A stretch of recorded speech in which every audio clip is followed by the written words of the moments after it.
యేసు రాజాని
ఆరాధనా ఆరాధనా అందరూ కలిసి పాడదాము. అబ్బా తండ్రి నీకేనయ్యా ఆరాధనా ఆరాధనా అబ్బా తండ్రి నీకేనయ్యా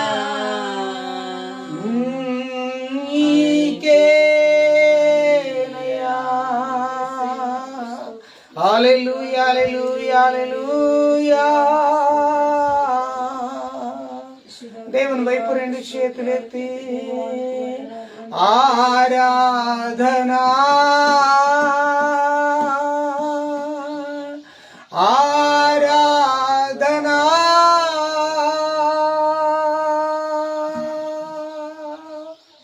అబ్బా తండ్రి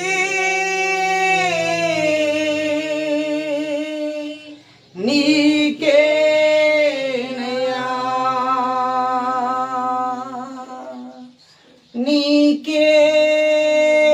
నీకేనయ్యా నీకే నీకే నీకే.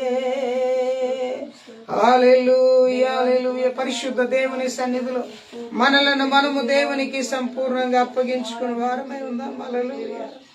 దేవుడు నీకు ఇచ్చిన భాగ్యం ఎంతో గొప్పది బిడ్డ. ఆయన నీకు ఇచ్చిన ధన్యత ఎంతో గొప్పది.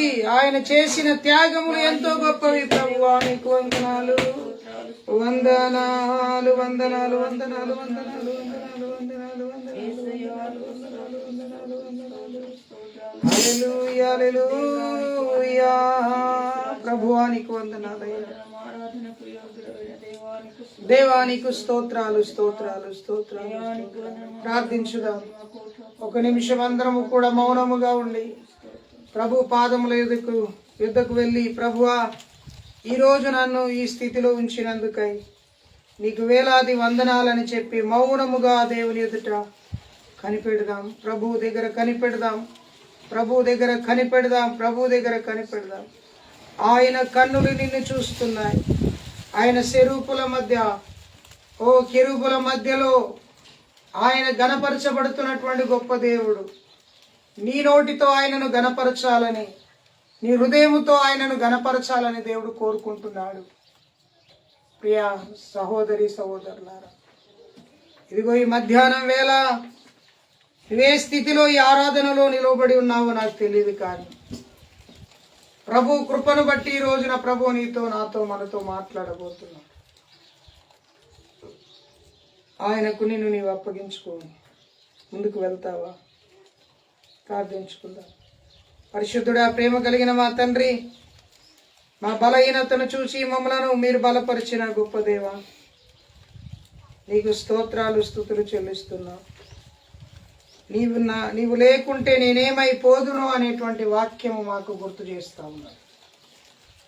మేమేమై ఉన్నామో అది కేవలము నీ కృప వలనే అయి ఉన్నామని నీ లేఖనాలు మాకు గుర్తు చేస్తా ఉన్నాయి. ప్రభువా, మీరు సహాయం చేయండి.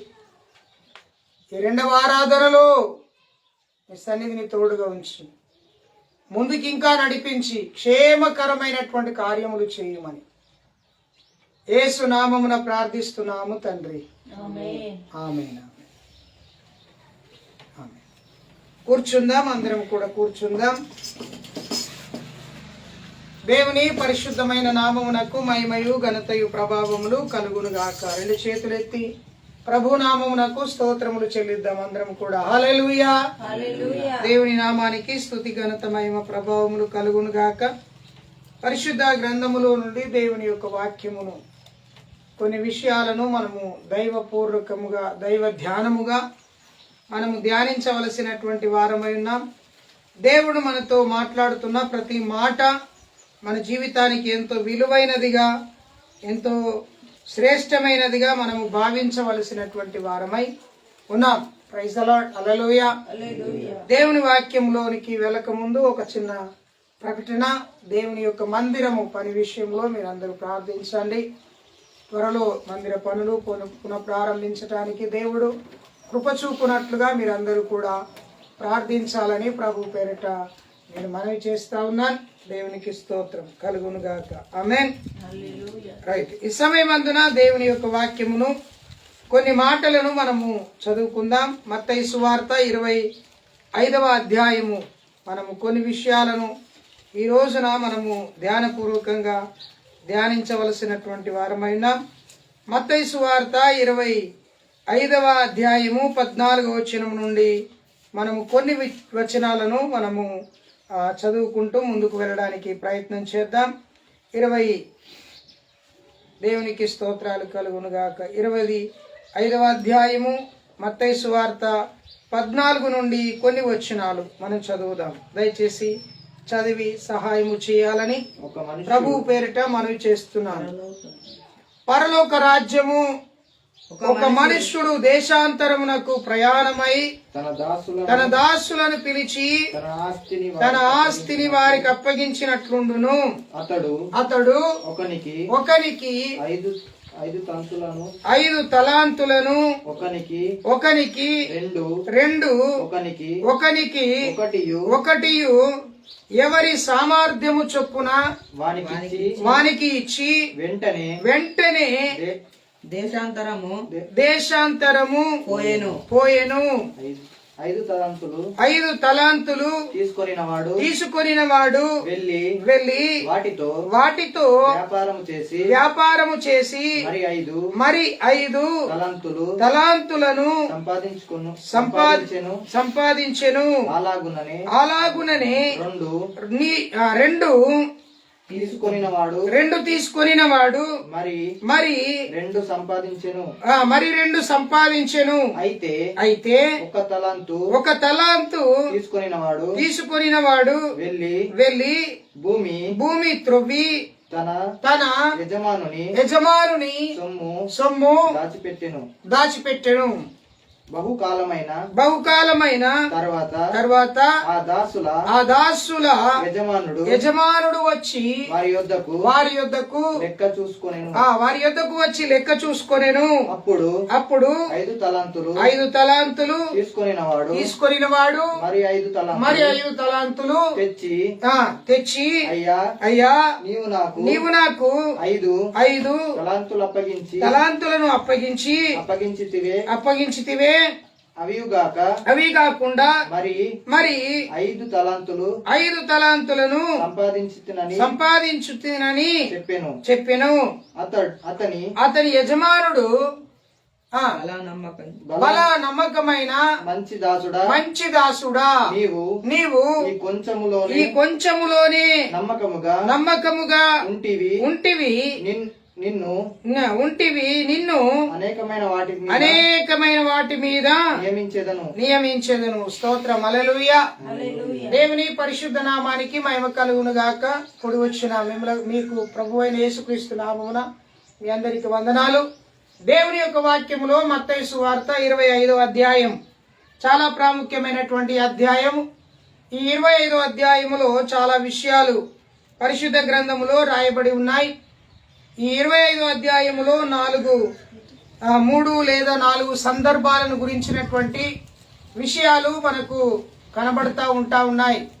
మొదటి విషయం మీరు బాగా గమనించినట్లయితే దేవుని యొక్క కృపను బట్టి, దేవుని యొక్క దయను బట్టి మనము గమనిస్తూ ఉంటాం. మొదటిగా మరి ఈ 25వ అధ్యాయములో 10 మంది కన్యకలను గురించి వ్రాయబడి ఉంటుంది.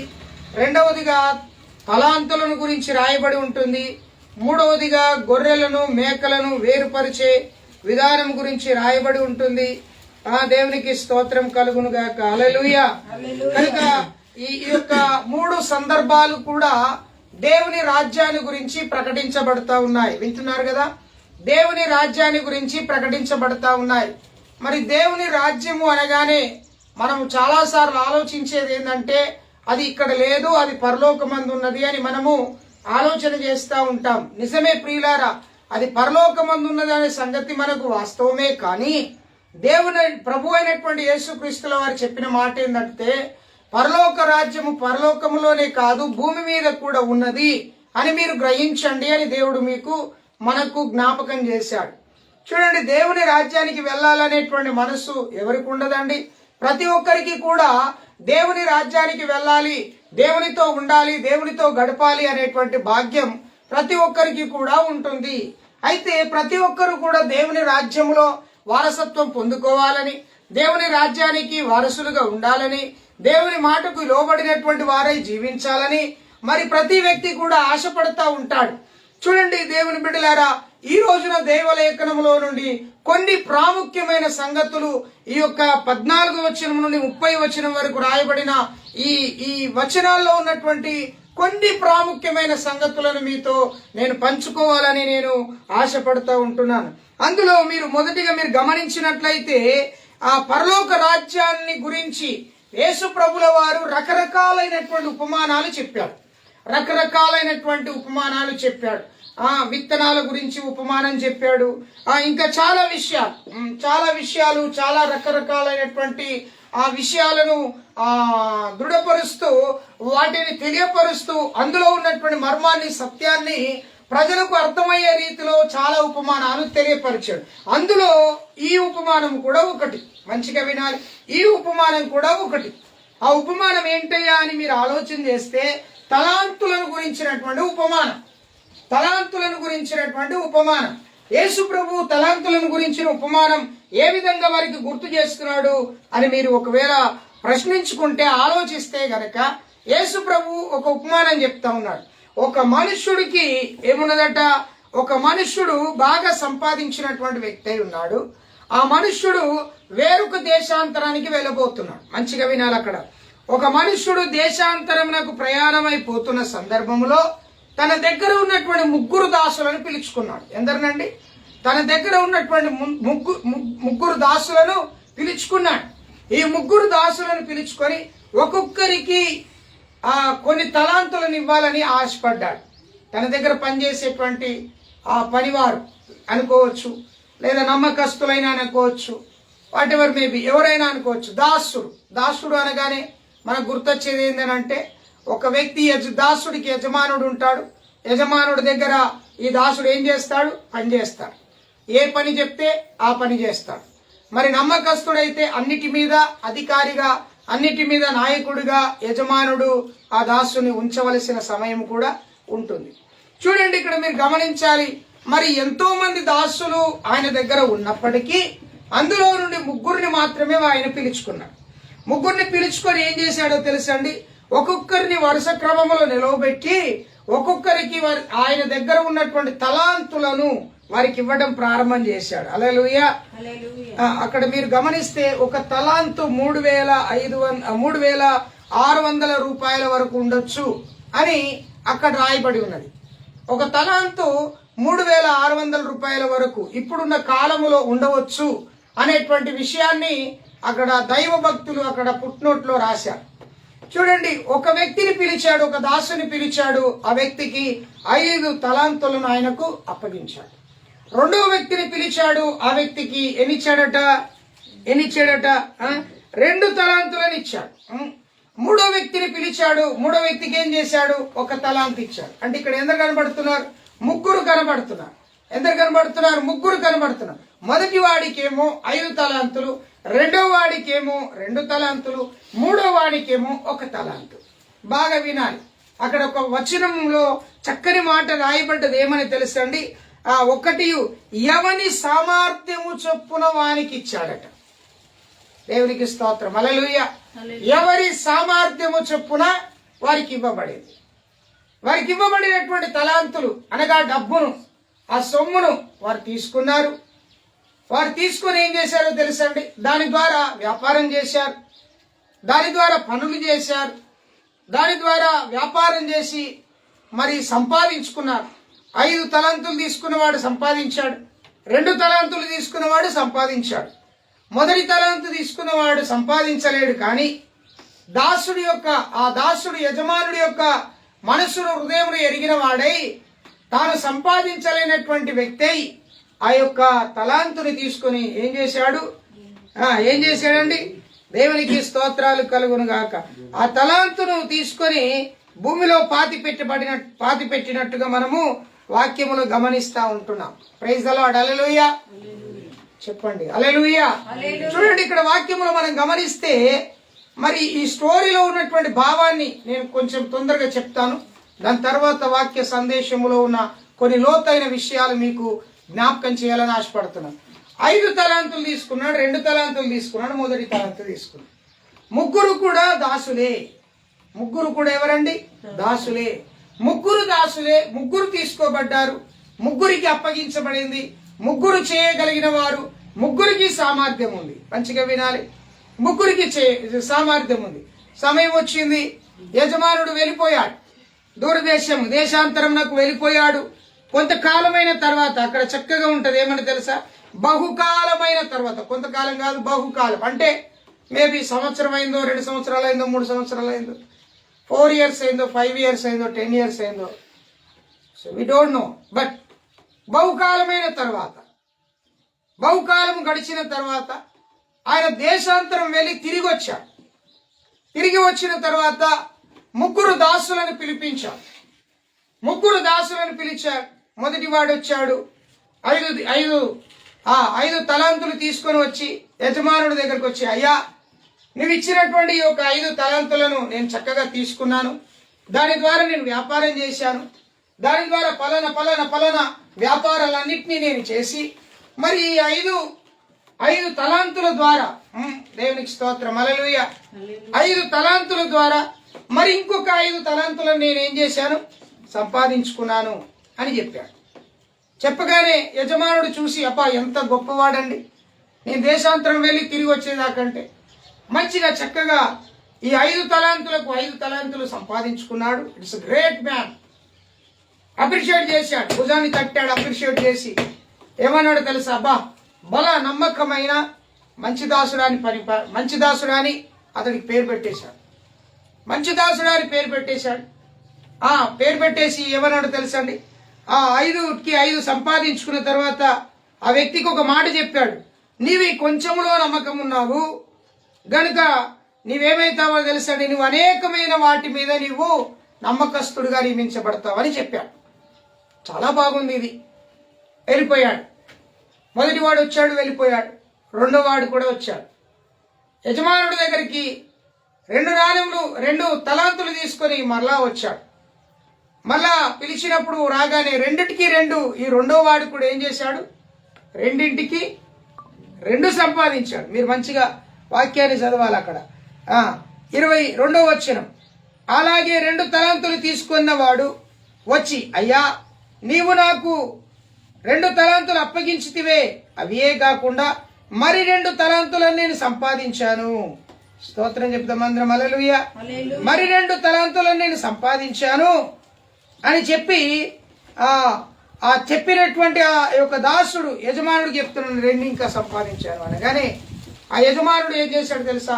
ఆ 2 తలాంతులు సంపాదించిన వాని దగ్గరికి తీసుకొని భుజాన్ని తట్టి, వావ్, బల నమ్మకమైన మంచి దాసుడా, ఈ కొంచెంలో నువ్వు నమ్మకంగా ఉంటేవి గనుక నువ్వు అనేకమైనటువంటి వాటి మీద నీవు అధికారిగా నువ్వు నియమించబడతావు అని చెప్పాడు.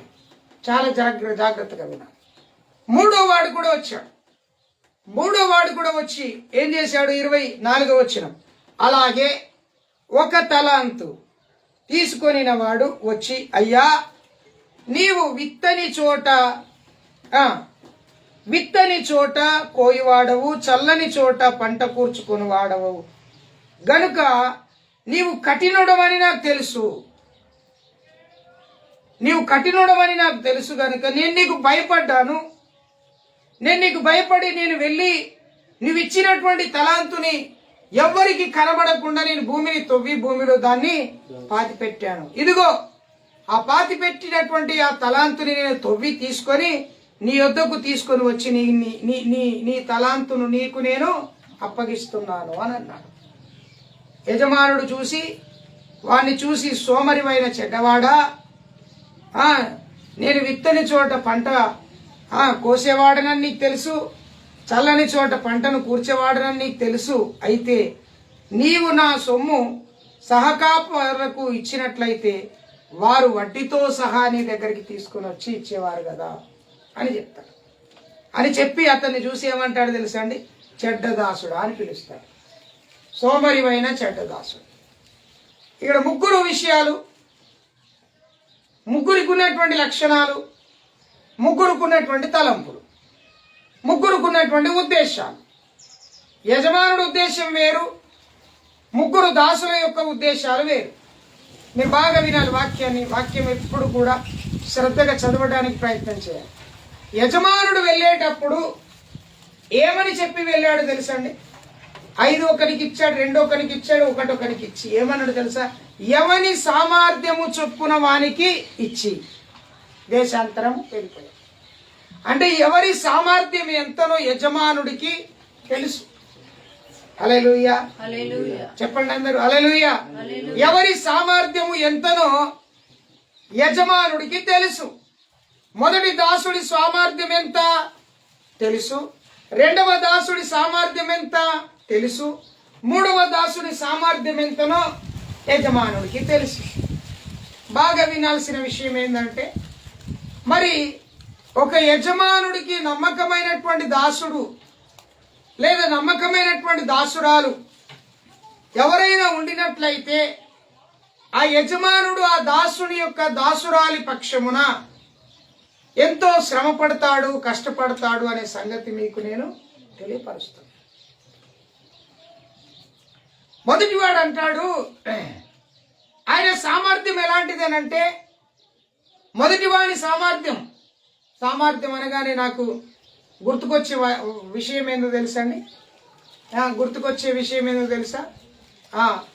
దానియేలు గ్రంథములో మరి శద్రకు, మేషకు, అబేద్నెగోలు నెబుకద్నెజరు రాజు మరి ప్రతిమను చేయించి ముక్కనందు వలన వారిని అగ్నిగుండంలో పడవేయటకు తీసుకొని వచ్చినప్పుడు అక్కడ చక్కని మాట ఉంటుంది. ఈ శద్రకు, మేషకు, అబేద్నెగోలు పలికే మాట ఏమని తెలుసండి? మా ప్రభు మమ్మలను రక్షించినా సరే, రక్షించకపోయినా సరే, కానీ ఒకటి మాత్రం చెప్పగలము. ఏమని తెలుసండి? మా దేవుడు మమ్మలను రక్షించుటకు సామర్థ్యము కలిగిన దేవుడు, సమర్థుడు, సామర్థ్యం కలిగిన వాడు. ప్రియులారా, ఈరోజు వాక్యం వింటున్నటువంటి నీవు కూడా తెలుసుకోవలసిన విషయం ఏదో తెలుసా? నీ సామర్థ్యాన్ని బట్టి దేవుడు నీకు అన్ని అవకాశాలు ఇస్తాడు. నీ సామర్థ్యాన్ని బట్టి నీకు దేవుడు అన్ని విధములలో ఉండేటువంటి అవకాశాలను దేవుడు నీకు కల్పిస్తాడు. చూడండి, ఇక్కడ తలాంతులు కలిగినటువంటి వ్యక్తి సంపాదించాడు, నమ్మకమైనటువంటి దాసుడుగా పేరు తెచ్చుకున్నాడు. 5ంటికి 5 సంపాదించాడు. ఎంత కష్టపడి ఉంటాడండి, ఎంత శ్రమపడి ఉంటాడు, ఎంత బాధపడి ఉంటాడు, ఎన్ని రాత్రి పగళ్ళు వేచి చూసి ఉంటాడు. తన కష్టానికి ప్రతిఫలం ఎప్పుడు వస్తుందా, ఏ విధంగా వస్తుందా అని ఎన్నిసార్లు వేచి చూసి ఉండినటువంటి సందర్భాలు ఆయనకున్నాయో. చాలాసార్లు ఈ రోజులో ఆ విత్తనం వేయకున్నా కానీ పంట కావాలని కోరుకునే వ్యక్తులు చాలా మంది భూమి మీద ఉన్నారండి. ఆత్మల సంపాదన కొరకు పాటుపడాలనేటువంటి ఆలోచన ప్రక్కన పెట్టి ధన వ్యామోహం కొరకు సంపాదించుకోవాలనేటువంటి తపన కలిగిన వారు లేరా? అలాగునే తలాంతులు ఇవ్వబడినటువంటి యొక్క దాసుడు ఆ యజమానుడు ఇచ్చినటువంటి తలాంతులను పక్కన పెట్టలే, దానితో సంపాదించడానికి ప్రయత్నం చేశాడు. అంటే ఆయన సామర్థ్యాన్ని చూపించుకున్నాడు. ఆయనకున్నటువంటి సామర్థ్యం ఎంత బలమైనదో, ఎంత బలహీనమైనదో, ఎంత క్రింది స్థాయిలో ఉన్నదో, ఎంత పై స్థాయిలో ఉన్నదో, ఆ సామర్థ్యాన్ని ఏం చేశాడో తెలుసా? చూపించాడు. యజమానుడు పరలోక రాజ్యం గురించి దేవుడు జ్ఞాపకం చేస్తున్నాడు. నీకు కొన్ని సామర్థ్యాలు ఉండాలి. ప్రార్థించే సామర్థ్యం నీకు ఉండాలి, విజ్ఞాపన చేసే సామర్థ్యం నీకు ఉండాలి, ఉపవాసం ఉండి ప్రార్థన చేసే సామర్థ్యం ఉండాలి, దేవుని పనిని కష్టపడి చేసేటువంటి సామర్థ్యం ఉండాలి. అంతేకాదు దేవుని పని కొరకు నీ సొమ్మును వెచ్చించే సామర్థ్యం నీకు ఉండాలి. ఇలా చెప్పుకుంటూ వెళ్తే చాలా విషయాలు మనకు కనబడతా ఉంటాయి. కనుక ఈయన సామర్థ్యం చొప్పున, ఈమె సామర్థ్యం చొప్పున, ఈయన సామర్థ్యం చొప్పున ఎంత సామర్థ్యం వరకు కష్టపడ్డాడు. ఆయనకు ఒక పట్టుదల ఉన్నది. ఎలాంటి పట్టుదల? ఏది ఏమైనా సరే నా యజమానుడు వచ్చేంత వరకు నాకు ఇవ్వబడినటువంటి యొక్క తలాంతులను నేను అభివృద్ధి చేసుకోవాలి, సామర్థ్యాన్ని కనపరుచుకోవాలి. సామర్థ్యాన్ని కనపరుచుకోవాలి. మనం సొంత సామర్థ్యం కనపరుచుకుంటాం. నేను ఇంత బలమైన వాడిని, ఇంత బలహీనుని, ఇంత ఈ స్థితిలో ఉన్నాను, ఇంత ఆ స్థితిలో ఉన్నాను అని మనము మన బలహీనతలను బట్టి, బలమును బట్టి, మన సామర్థ్యాన్ని, శరీర సామర్థ్యాన్ని మనము బయటికి తీసుకోగలుగుతాం. కానీ ఇక్కడ మీరు గమనించాలి, 5 తలాంతులు ఒక్క వ్యక్తికి ఇవ్వబడితే 10 తలాంతులుగా మారాయి.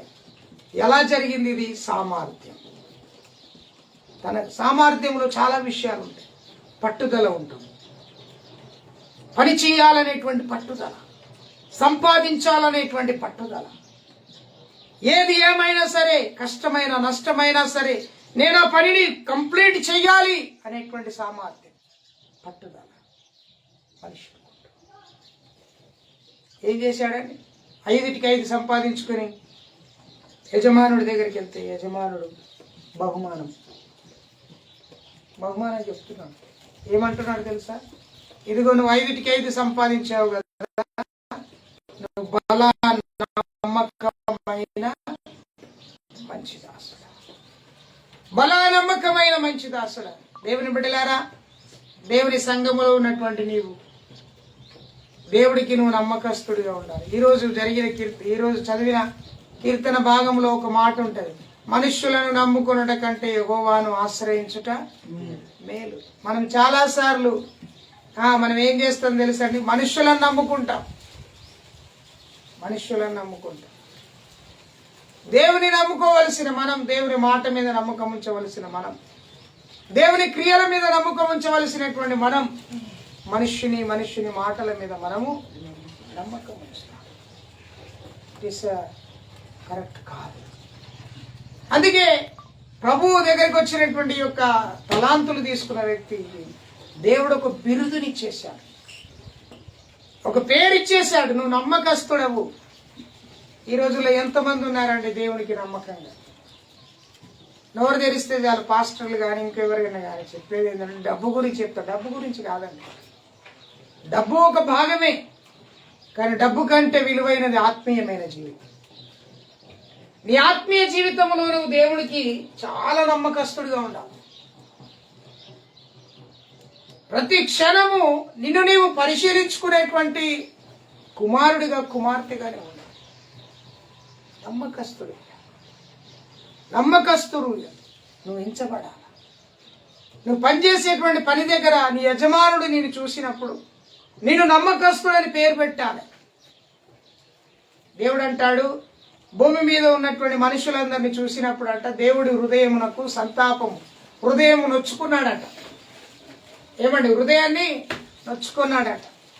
హృదయాన్ని నొచ్చుకున్నాడు.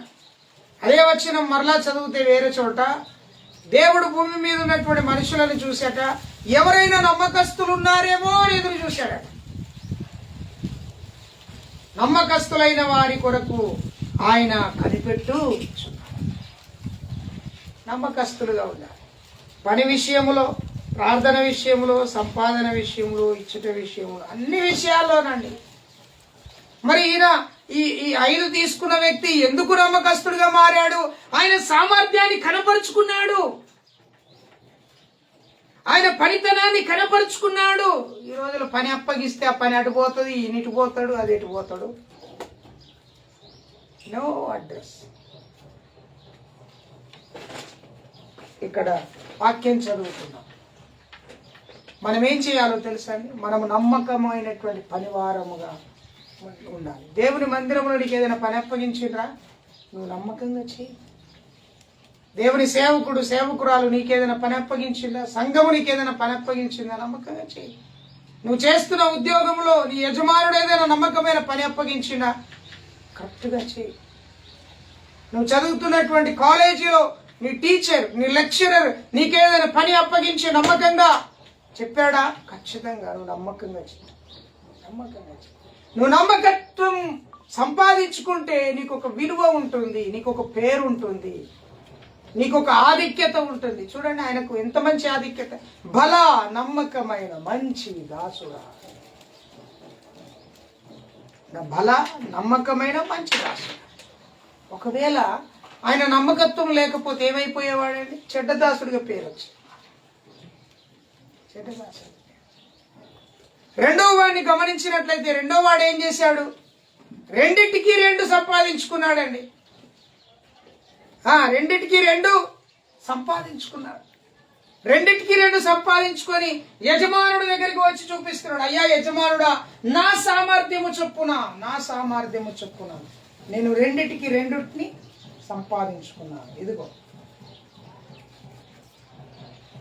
నేను రెండింటికి రెండు సంపాదించుకున్నాను, ఇదిగో చూడండి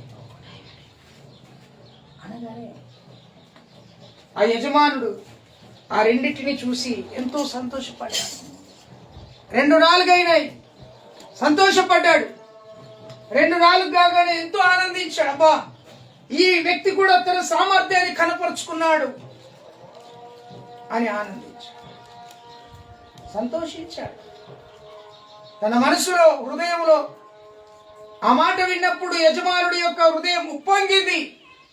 మొదటివాడు చేశాడు, రెండో వాడు చేశాడు. మొదటివాడు బల నమ్మకమైన దాసుడయ్యాడు, రెండో వాడు కూడా నమ్మకమైన దాసుడయ్యాడు. ఇక మూడో వాడి గురించి కూడా ఆలోచించి ఉంటాడండి నా యజమానుడు. ఏం ఆలోచించి ఉంటాడు? అతడు కూడా మంచి నమ్మకంగా ఉన్నవాడై ఉంటాడని అనుకున్నాడు. కానీ మూడో వాడి యొక్క హృదయంలో ఉన్న ఆలోచన ఇక్కడే ఉందండి వాక్యం. మనం మొదటివాడు కరెక్ట్గా, రెండో వాడు కరెక్ట్గా చేశారు. వారి సామర్థ్యాన్ని బట్టి వారు చేశారు. వారికి సామర్థ్యం ఉన్నది కనుక చేశారు. మూడో వాడికి కూడా సామర్థ్యం ఉంది. సామర్థ్యం ఉన్నది కనుకనే, చేయగలవాడు కనుకనే, చేస్తాడు అనే విశ్వాసం ఉంది కనుకనే యజమానుడు ఒక తలాంతునిచ్చాడు. అతడు ఏం చేశాడు? తలాంతు తీసుకున్నాడు, యజమానుడి మీద నింద పెడుతున్నాడు. యజమానుడిని ఏం చేస్తున్నాడు? అవమానిస్తున్నాడు. ఏమంటున్నాడు? నువ్వు విత్తని దానిని కోసేవాడవు, విత్తని దానిని కోసేవాడవు, చల్లని దానిని పంట పూడ్చేవాడవు, నువ్వు మంచివాడివి కాదు. ఒక మాట చెప్పాలంటే యజమానుని ఏమంటున్నాడు?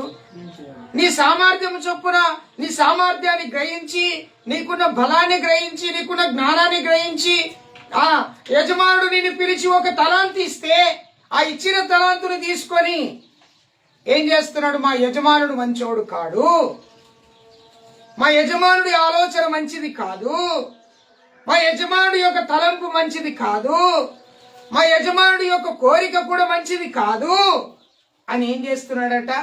ఆ యజమానుడు ఇచ్చినటువంటి ఆ యొక్క తలాంతును భూమిని తవ్వి భూమిలో దాన్ని పాతిపెట్టాడు. యజమానుడు ఎందుకు ఇచ్చాడు ఇతనికి? చేయగలడు అనే సామర్థ్యం ఉన్నదనే కదా. సేమ్ నీ కుటుంబము, లేదా నీ తండ్రి, లేదా నీ తల్లి, లేదా నీ యజమానుడు, లేదా నీ టీచర్, లేదా నీవు సమాజంలో బ్రతుకుతున్నప్పుడు ఎవరైనా నీ సామర్థ్యమునకు కలిగినటువంటి పని నీకు ఇస్తే నువ్వు చేస్తావా? చేస్తావు కదా. అలాగే యజమానుడు ఈ దాసుని పిలిచిచ్చినటువంటి ఈ యొక్క పనిని ఏం చేస్తున్నాడు తెలుసా? తీసుకొని యజమానుడి మీద నింద వేస్తున్నాడు. యజమానుడి యొక్క వ్యక్తిగత జీవితాన్ని పరిశీలనలోకి తీసుకుంటున్నాడు. తీసుకొని ఏమంటున్నాడు? భూమిలో పాతి పెట్టి యజమానుడు వచ్చినప్పుడు దాన్ని తవ్వి తీసుకొని వచ్చి, అయ్యా నువ్వు మంచోడివి కాదని నాకు తెలుసు. అంటే కొంతమందికి ఎలా ఉంటుందని అంటే, పిలిచి వారికి పని అప్పగిస్తే, నమ్మకంగా పనిచేస్తాడని పిలిచి వారికి పని అప్పగిస్తే ఏం చేస్తారో తెలుసా అండి? వారిలాగే ప్రవర్తిస్తారు.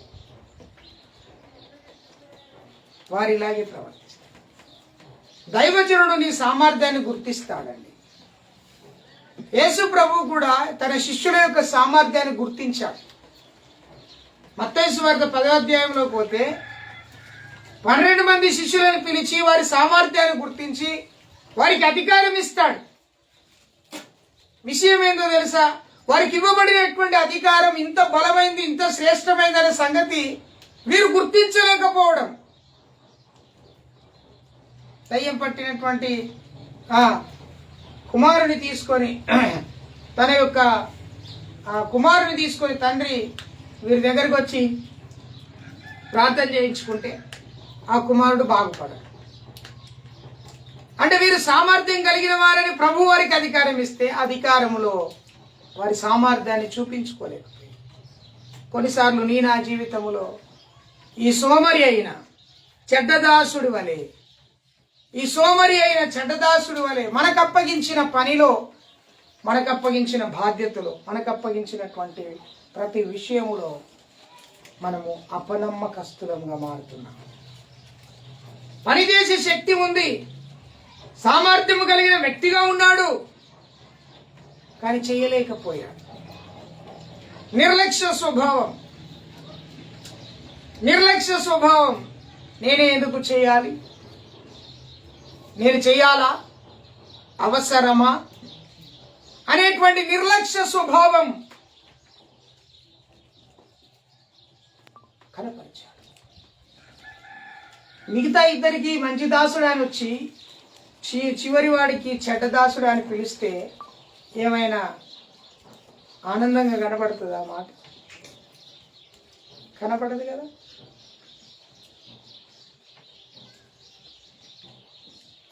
ఆలోచన చేద్దాం. చెడ్డదాసుడా అంటే తన సామర్థ్యమును గుర్తించాడు యజమానుడు, తను చేయగలడని గుర్తించాడు, కానీ తన యజమానుడి యొక్క మాటను ఇతడు ఏం చేశాడండి? ధిక్కరించేశాడు, భయపడ్డాడట. జాగ్రత్తగా భయపడ్డాడు. అప్పుడు యజమానుడు ఏమంటాడు తెలుసా? అయ్యో, నువ్వు సంపాదించలేని వాడవైనట్లయితే నీ ముందట ఉన్నటువంటి పనివారికి నేను ఇచ్చాను కదా, ఆ తలాంతును కూడా తీసుకొని వెళ్ళి వాళ్ళకి ఇచ్చినట్లయితే వాళ్ళు సంపాదించేవాళ్ళు కదా. చాలాసార్లు ప్రియుల దేవుడు మనకు అప్పగించిన పనిని మనం చేయగల సామర్థ్యులమని తెలిసి కూడా, సామర్థ్యము కలిగిన వారమని తెలిసి కూడా దేవుని పనిని మనం చేయలేకపోతున్నాం. ఒక వ్యక్తికి సువార్త ప్రకటించటం మనకు చేత కాదండి. ఒక వ్యక్తికి రక్షణను గురించిన మాటలు బోధించటం మనకు చేత కాదా? మనకున్నదా? మనకు లేదా? సామర్థ్యం ఉంది, కానీ చేయలేకపోతున్నాం, జరిగించలేకపోతున్నాం, నెరవేర్చలేకపోతున్నాం. కారణం ఏంటిదో తెలుసా? నిర్లక్ష్యం, సోమరితనం. బైబిల్ అక్కడ చక్కగా చెప్తుంది, సోమరివైన చెడ్డదాసు. సోమరితనం ఏం చేస్తుందో తెలుసా అండి? సోమరితనం ఏం చేస్తుందో తెలుసా? అందరూ పంట వేసిన తర్వాత, అందరు విత్తనాలు చల్లిన తర్వాత సోమరివాడు ఏం చేస్తాడు? అందరూ పంట కోసే కాలంలో విత్తనాలు చల్లుతాడు. వాడికి ఎప్పుడు నిద్రే.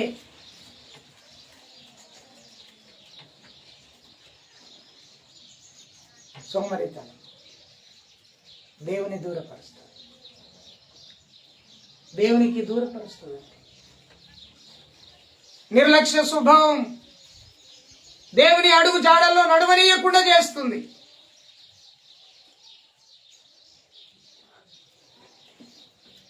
దేవుని మాట ప్రకారముగా నడవనటువంటి పరిస్థితి తీసుకొస్తుంది. ఎందుకు చెప్తున్నాడు ప్రభు ఈ వచనాలన్నీ? దేవుని రాజ్యాన్ని గురించి చెప్తున్నాడు. మరి దేవుని రాజ్యంలో నీ స్వామర్థ్యాన్ని నువ్వు కనపరుచుకోవాలి కదా. చాలా మంది భూమి మీద ధనాన్ని సమకూర్చుకుంటారు. ప్రభు అన్నాడు, భూమి మీద ధనాన్ని సమకూర్చుకుంటే ఒక రోజున అదేమైతుంది?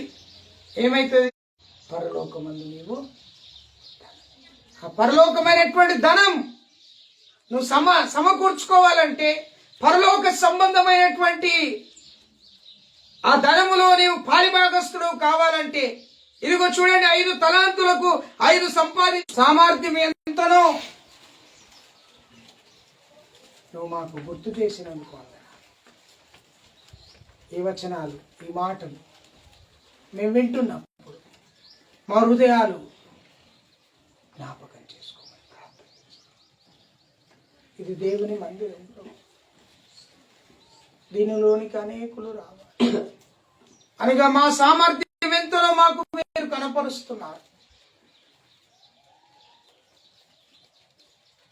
మీరు మాతో మాట్లాడుతున్నందుకు వందనాలు. నీకు ఈ మహిమ ఘనత ప్రభావములు చెల్లిస్తాం. వచ్చిన ప్రతి బిడ్డను దీవించు, రాలేని ప్రతి బిడ్డను మీరు నడిపించు. యేసు నామమున ప్రార్థించి వేడుకుంటున్నాము తండ్రి. ఆమేన్. మన పరమ తండ్రి అయిన దేవుని ప్రేమ, కుమారుడైన యేసుక్రీస్తు వారి కృప, పరిశుద్ధాత్మ యొక్క నిత్య సన్నిధి ఇప్పుడు ఎల్లప్పుడు తోడైని నడిపించి కాపాడి తన మహిమార్థమై జీవింప చేయను గాక. ఆమేన్.